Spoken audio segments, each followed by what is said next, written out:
Hi there. Welcome to day 6, our foundation 6. Today we're going to do a short daily dose workout together. And then I'm going to go over some stuff I really love to teach, and that is arm and leg throws.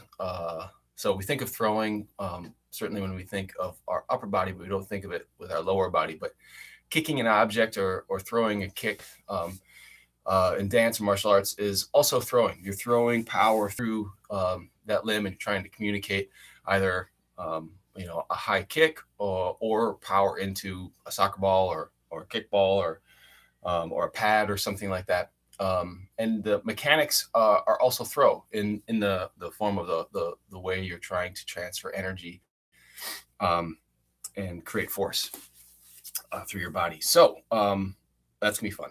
Let's get some movement going though here and get our bodies prepped and ready for that. So I'm going to put a minute and a half on the clock today.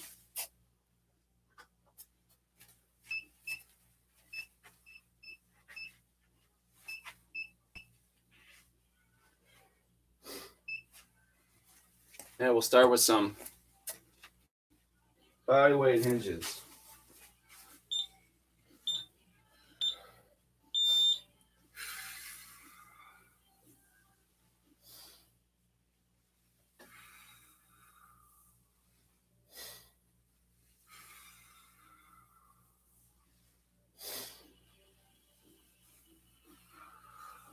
Keeping my center strong, my spine is staying long.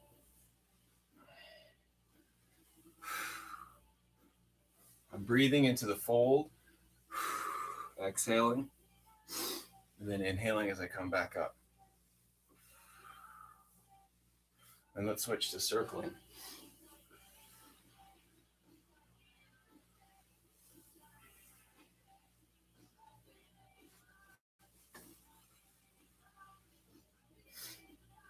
Switch directions.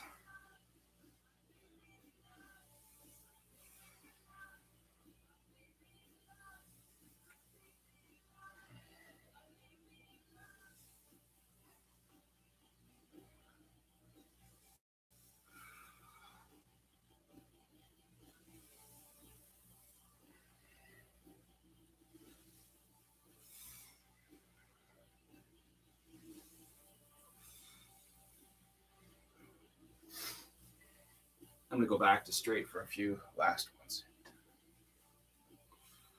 See if I can find a little bit more space on my fold.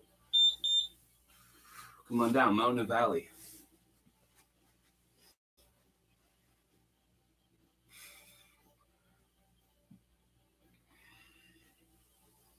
Remember, it's okay, especially on the first few reps, if you're feeling a little stiff, if you're doing this in the morning like I am, put your knees down.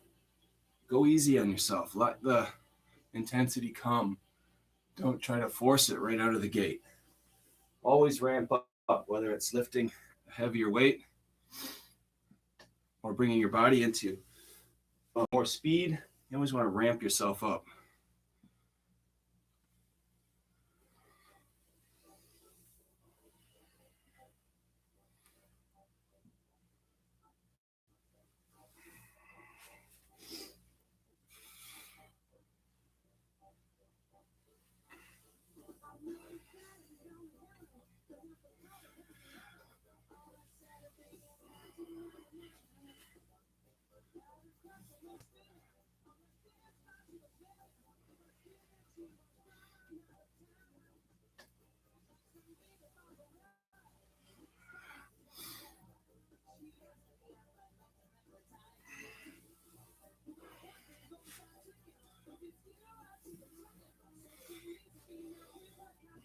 And I'm going to add some circles here by just sweeping my hips out to the side and then pulling them back up. So just another variation you can apply. Ran out of time though. So back to our feet, rolling squat.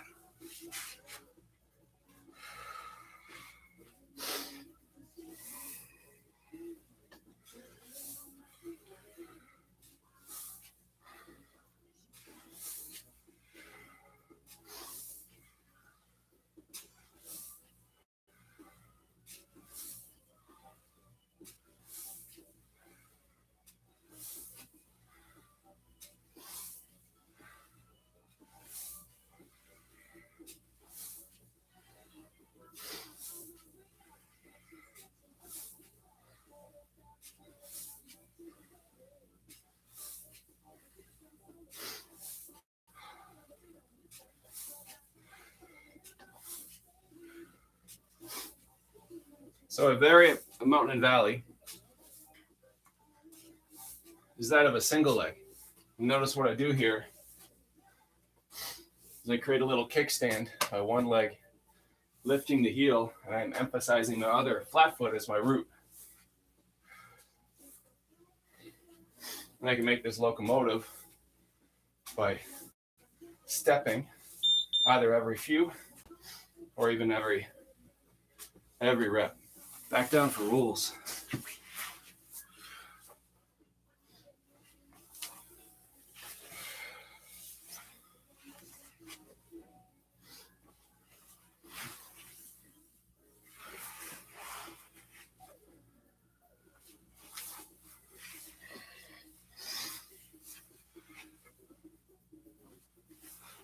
And again, I'm going to start stepping a little longer into my lunge.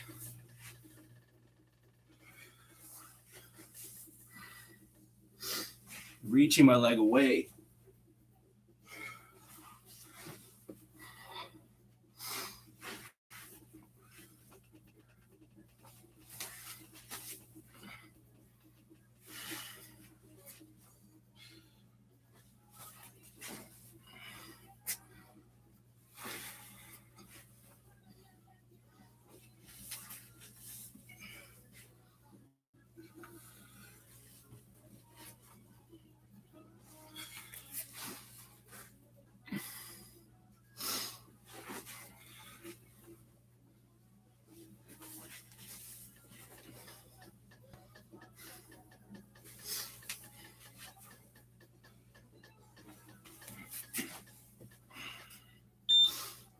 And then up for squats.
Good, shake that business off. Let's hang. Grab a piece of wall.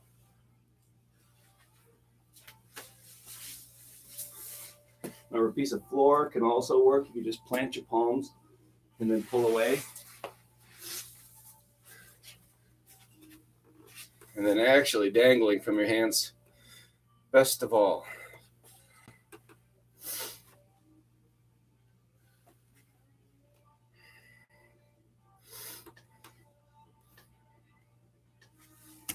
You can't see when I'm hanging up there. I'm also moving my head around, changing shapes at the top of my spine, not just turning my pelvis and moving at the bottom of my spine.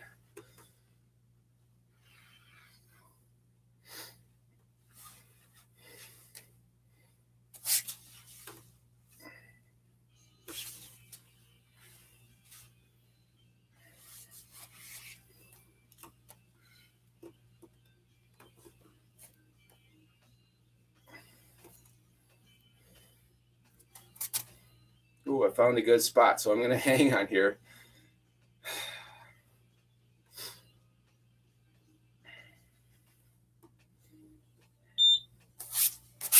Good, then come on down. Pivot lunge. starting wide.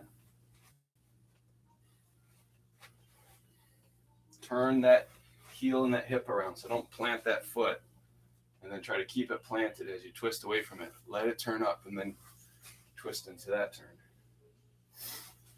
My pelvis is going 180.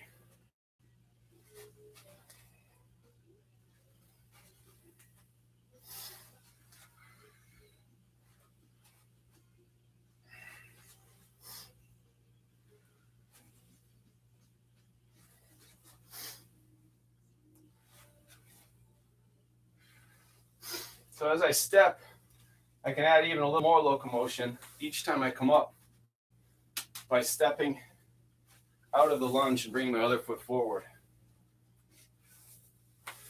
That extra step messes you up. It's just a variant.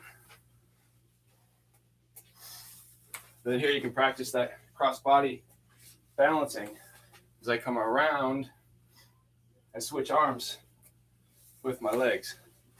Shouldn't have to think about it. Your body should know what to do as soon as you start to step. Your body should know where the other limbs come, unless you overthink it. I don't know anybody who does that though. All right, last one, straight arm throws. I'm gonna come down to my knees. So I have lots of tools and toys to show with these today. So I'm gonna keep my arms empty for now. And I'm making my circle more to the front. And I'm trying to relax my shoulder. I'm using my body movement to throw the arm around. So my body isn't rigid and I'm just lifting and lowering. My body is throwing a loose, relaxed arm all the way around the circle. Let's come the other direction. I'm sorry, other arm.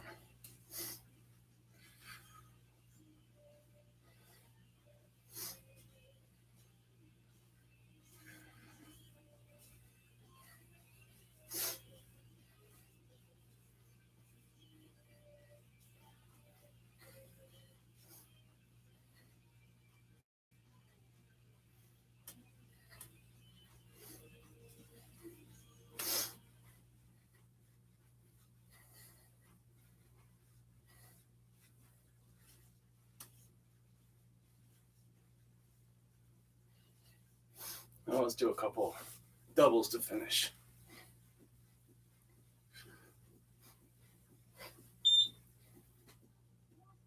Shake that out. Okay, so let's get started.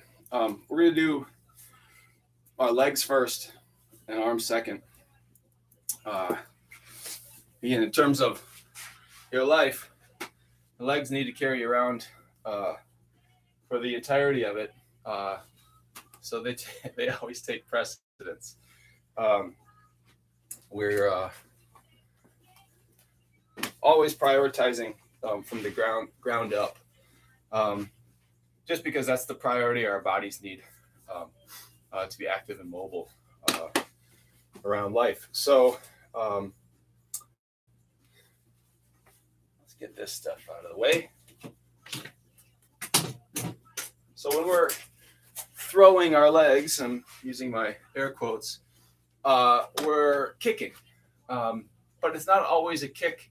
You know, when we think of kicking a football or a ball, soccer, or a martial art kick, or a kick and dance, we're thinking just about throwing the leg.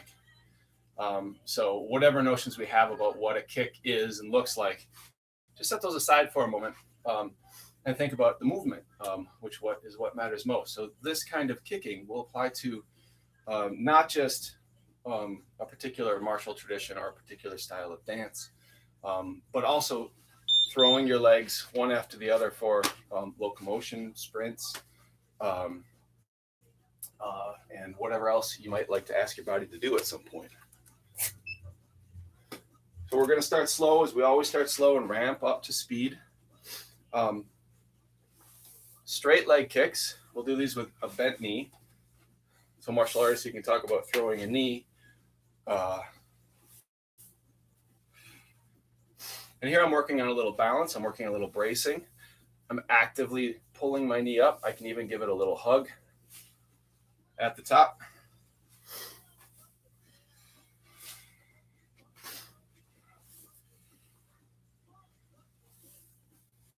And notice my arms are following that same locomotive pattern, cross body, arms balance, counterbalance the lower body when we're doing steps like this. Let's switch to the other side.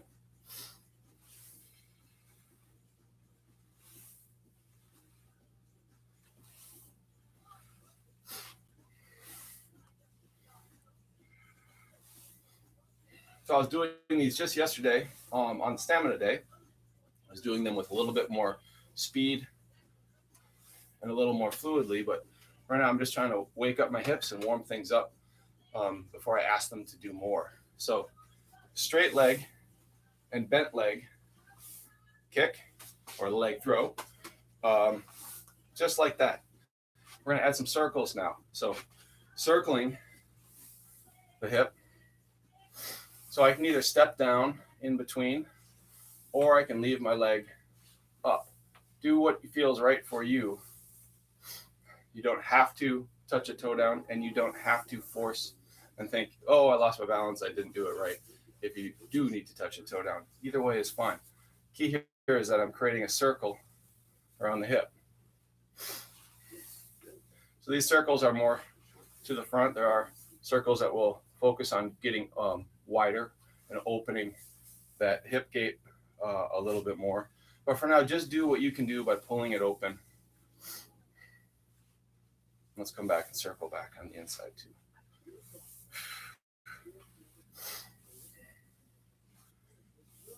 And even though I'm circling this joint, this is the joint I'm oiling, you're going to poop out on your root leg, because that's the leg that's holding and connecting you with the ground. Let's go. Inside first. And this is a great place to hear some twigs and branches in your hips. So if you have some snap, crackle, and popping going on, no problem as long as there's no pain. If there's pain, then back off from going into that angle. And that's a good indicator. You might want to go talk to someone, a PT,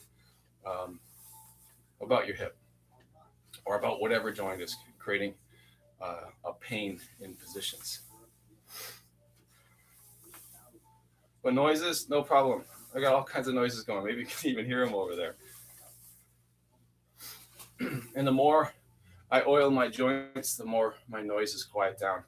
Usually after I get into my practice a while, then there's no more noise or very little noise. And same thing with shoulders. The four corners of the body, shoulders and hips, are the most mobile big joints, most mobile joints of the body, and they're big, powerful joints where all of our big, powerful muscles attach. So there's a lot of action going on in terms of complexity and capacity for intensity around the four corners. So let's go to straight leg. So here I'm going to take a staggered stance. Again, this is the leg that I'm rooting into. So I want to have a nice firm root. A lot of times once a leg starts to throw, people only think, oh my gosh, what's that leg doing? The leg that I'm throwing.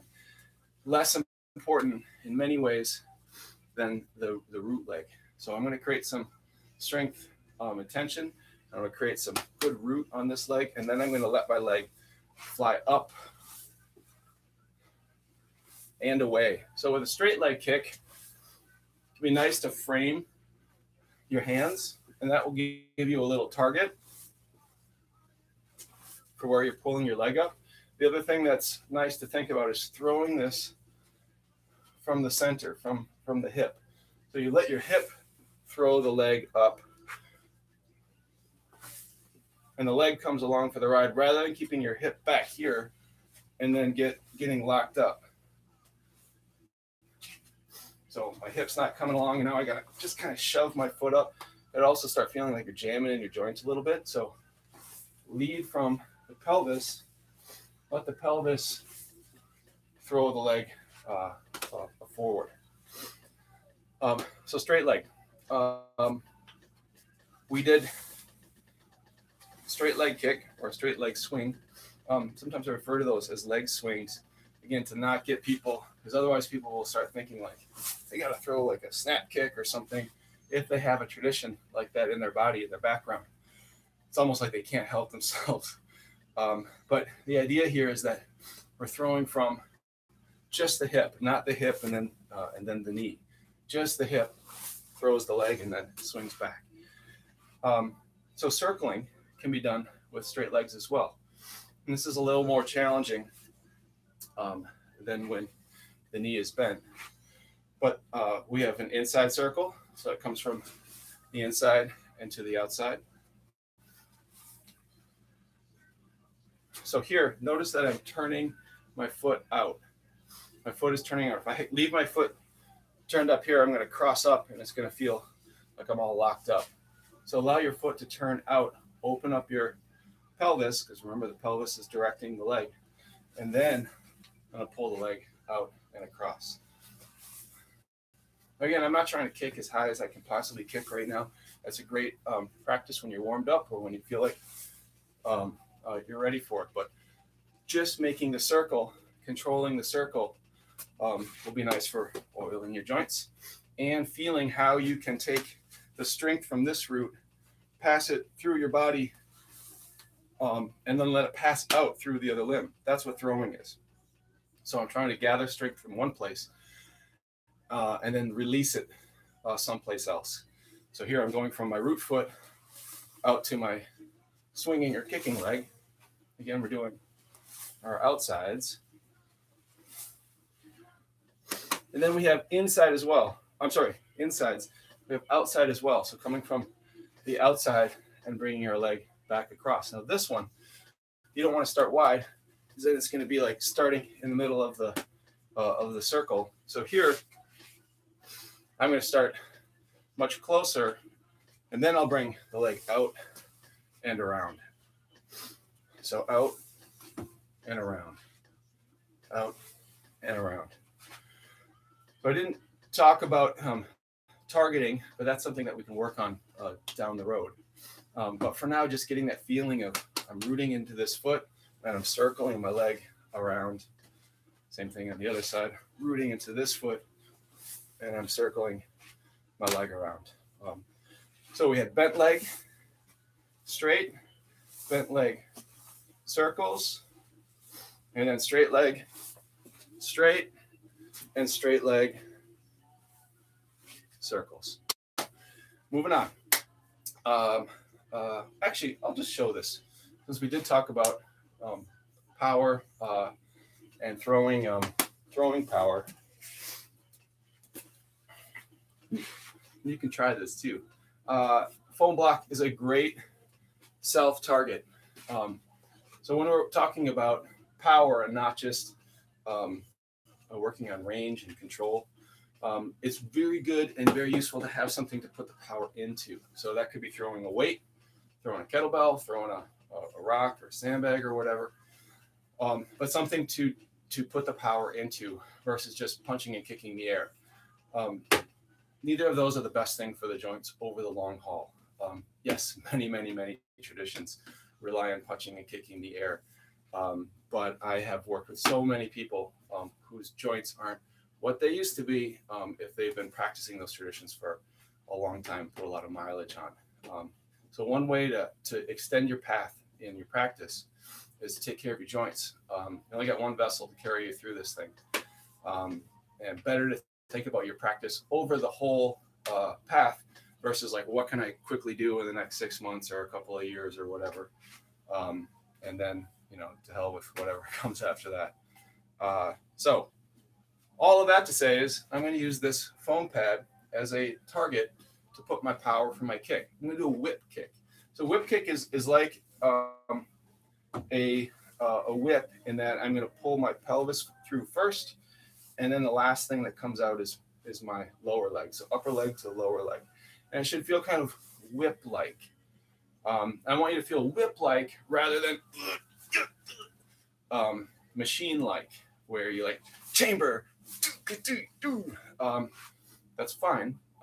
Nothing wrong with doing that. But what I want you to feel is that fluid power, not that staccato power. So again, more like the way a kickboxer would kick, or a dancer would kick, than with like a traditional karate kick. That's my traditional karate kick motion. All right. So the whip kick, and similar to kicking a ball, kicking something other than a pad, I'm going to do first a cross. So here I'm going to use my opposite hand, and I'm going to come off the back leg. And you can hear making that nice solid contact with my pad. That gives my leg something to throw the power into. If I'm just doing my whip kick and trying to get that, snap in my gi pants or whatever, gi pants don't absorb a lot of power, so your joints are still absorbing all of that power. And frankly, I think it sounds nicer to hear that thud than to hear that, your cotton moving. Sorry, I'm only talking to people who have a traditional martial arts background. Hi, me too. With that particular diatribe. So that's a whip kick. And so we have the cross or the back leg, rear leg kick. That's the more powerful kick. Or you could say contralateral because we're going across our body.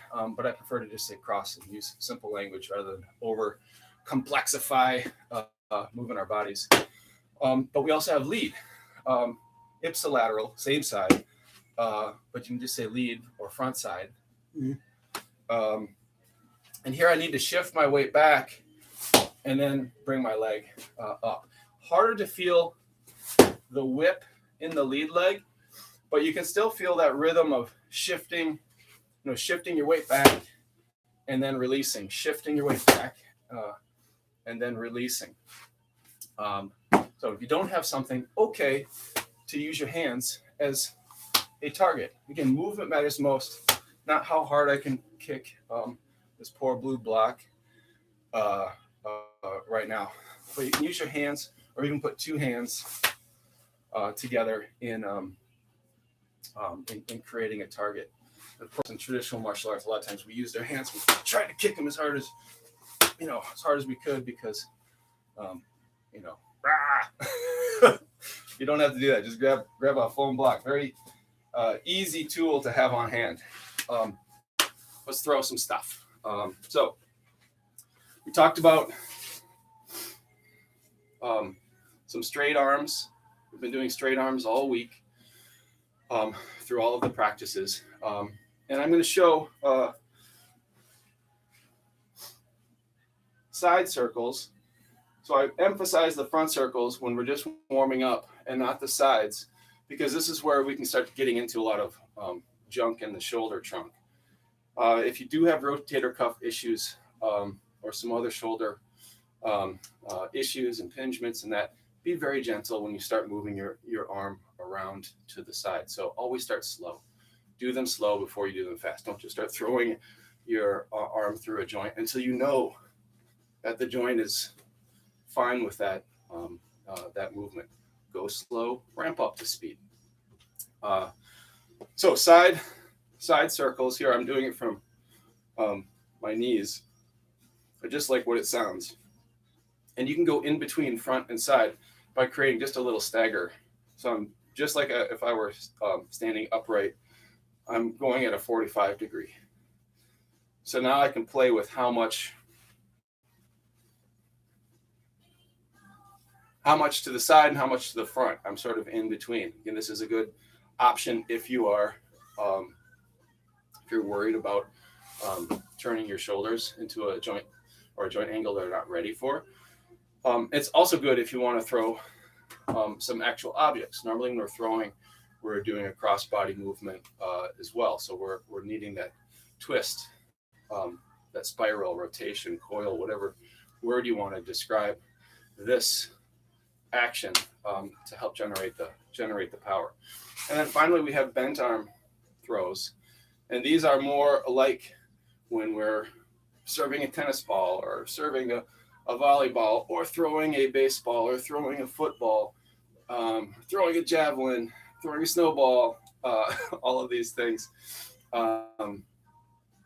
This is the throwing mechanism that is very whip-like. So we think of that whip kick. You think of this as sort of similar. I'm going to throw it from the shoulder first, and then the elbow releases at the end, and it should feel whip-like, not And the more you can bring your arm behind you, the more it will release. A lot of times when people haven't learned how to throw, they keep their elbow in front. So they end up kind of doing more like a dart throw, just with the elbow. Just the elbow is kind of pushing the throw rather than pulling it through. So let's try a couple of these across the front. Reach your arm out to the side and then bend behind and then pull it across. Bend behind, pull it across. So we have reverse as well. These can be a little tricky to figure out the rhythm. So if that's tricky for you, start with just the fronts. And I'm sorry, I started throwing two arms. So a lot of times when practicing these, I will do both arms at the same time, and alternating is my personal preference. They can be done mirrored, but I prefer alternating. Feel a lot more natural and get more value out of that. So we talked about front. We talked about athletic stance. And notice that I'm making these throws continuous. So my goal isn't to try to throw something, throw, and then start again, throw, and then start again. My goal here is to knit the whole circle together. And it's like a big circle in front, little circle in back. Big circle in front, little circle in back. So let your joints feel juicy. Don't throw just tension, tension, tension. Then I talked or showed a little bit about doubles, and we've been doing some double straight front arm circles here as well. So let's talk about throwing a couple of objects. First one I'll bring out here is these are just a little pair of, or a set of ankle weights. So I sometimes do kick with ankle weights. That's a very advanced progression, and I only do it with straight legs. I don't do it with any whip or bent leg. That's not good for my knee joint, but I will do it with control or only do slow kick positions and work more stability. But these can also just simply be something you hold on to in your arm. And what holding a little extra weight, I think I've talked about this previously, is to add some traction to the circle. So I'm not trying to lift the weight. I'm in fact trying to put momentum, use the weight to create more momentum that my body then has to control. So I have that, the bottom half of my circle here is where I'm really going to feel that pull. It's called eccentric portion of the motion, where my muscles are engaged, but they're being elongated instead of flexing. They're extending, and that's where all that eccentric motion. This is a shorthand. That's where a lot of great therapeutic and resiliency strength is built. Is when you're elongating under tension. That's why kettlebell swings versus just a deadlift that you get up and then drop. The swing, you have to catch and throw the weight. And also with building resiliency in your joints, you need lots of repetitions. You need that fluid rhythm to continue. You don't just do a couple of really hard arm circles and then get the value. It takes time to build up connective tissue strength, tendons and ligaments. What else do I got here? All right, I have one of my favorite little stones. So I come back to this rock. Again, judge by my background, I live in New England. I live in an old house with an old foundation. We got rocks all over the place. And this makes a wonderful buddy for circles. So this is a nice light one.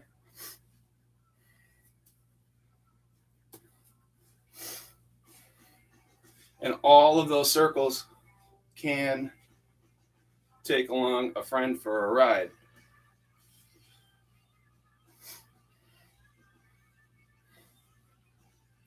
As the weights get heavier, it gets harder and harder to feel comfortable with these reverse bent arm throws. So I generally don't do a lot of those with a lot of weight. I focus only on the more anatomically natural feeling overhand throw.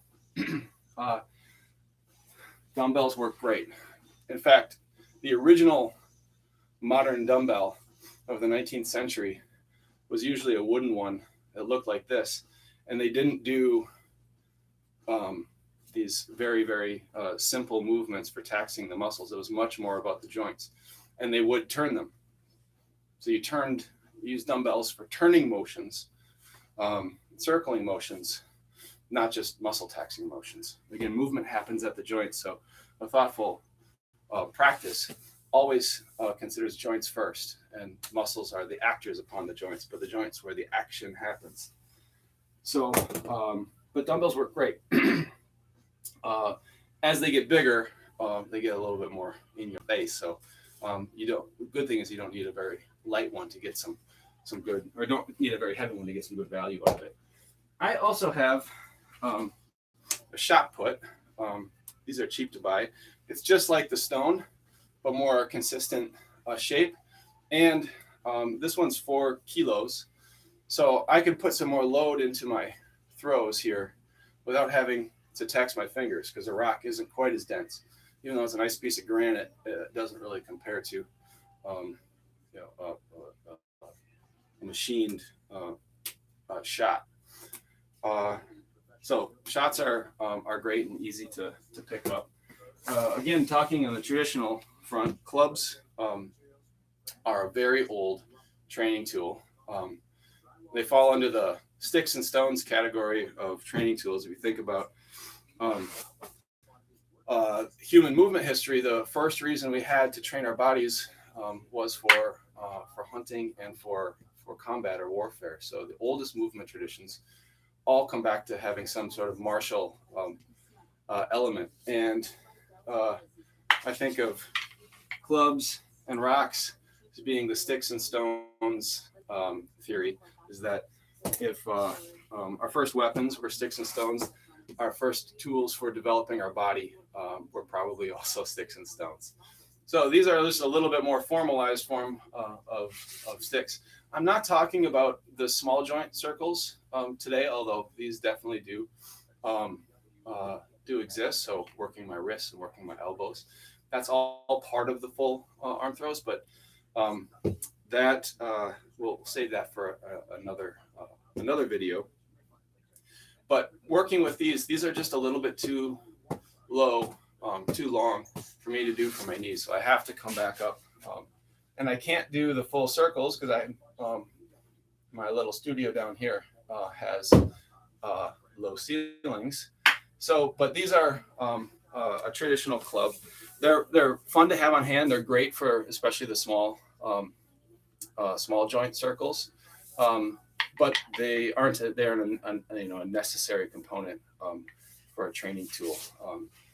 A lot of times we like to buy things thinking that having a new toy will inspire us to do things, but I've ended up getting rid of most of my toys.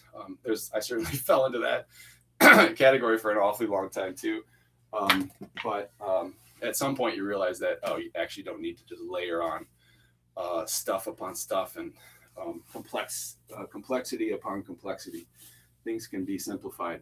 And then lastly, my favorite tool, kettlebell, works awesome for throws. So you use what I call a hammer hold, holding it up close. We'll do other holds with the bell, but this versus this gives you a lot more control, and the weight is still distal from the arm. So it's going to give you a little more traction than if this one I could carry like a stone. This is a 6 kilo. Let's see if I have enough. I got plenty of room here. So now I can really start to feel that traction as I turn with 6 kilos on the end of my arm rope here. And notice that my arm bends a little bit as it comes up. That's because, again, I'm not trying to push it up overhead. I'm only letting it pull itself through the circle. And where the action is that bottom half of the circle. The top half is just gathering kinetic energy to turn it potential on the way back down. And here's some bent arms. So this is absolutely my favorite tool for throwing some weight. This is fairly advanced. To take up a weight and throw it around the circle. So don't think that, you're going to buy one kettlebell and you're going to do swings with it and press with it. I think the heaviest I ever go with these for myself is like a 10 or a 12 kilo. And those are the 10 or 12 for me. Those are the only things I would ever do with those light weights. So I keep these light weights, and I prefer the little black ones, the little fitness bells for these versus the big competition ones that I prefer from almost everything else, because they're just too big. I'm just gonna like knock myself out. So I'll just demonstrate these. I used to have a whole bunch of these big clubs for doing that purpose. They're super expensive, and it's fun. It's fun to have like the weight again even further away. Again, I can't do the big circle in here because I don't quite have the room. So this is a 10-pounder, but it feels like an awful lot more because again the radius of my circle gets awfully long, so my momentum increases. Anyway, I'm gonna break something. But I find nowadays I find these to be completely unnecessary, and I just use light bells. I prefer them, and so if you see these and you're like, oh, that looks like fun, yeah, that's cool, it's fun, but you might end up paying. They cost even more than bells, I think, because fewer people use them and buy them. So there isn't a great market scale for them. So I just demonstrated all kinds of throws with our lower body, throws with our upper body. I hope you learned something. I hope it was useful and fun for you. Thank you very much for joining me today. Tomorrow will be the last in the week-long series. And I'll be focusing on some active range. So we'll kind of treat it as a recovery day, but also working on getting a little deeper into joint positions and working on some range or flexibility or mobility. The term we use is range or range of strength to describe what all of that whole category of practice is about. So thank you very much, and we'll see you soon.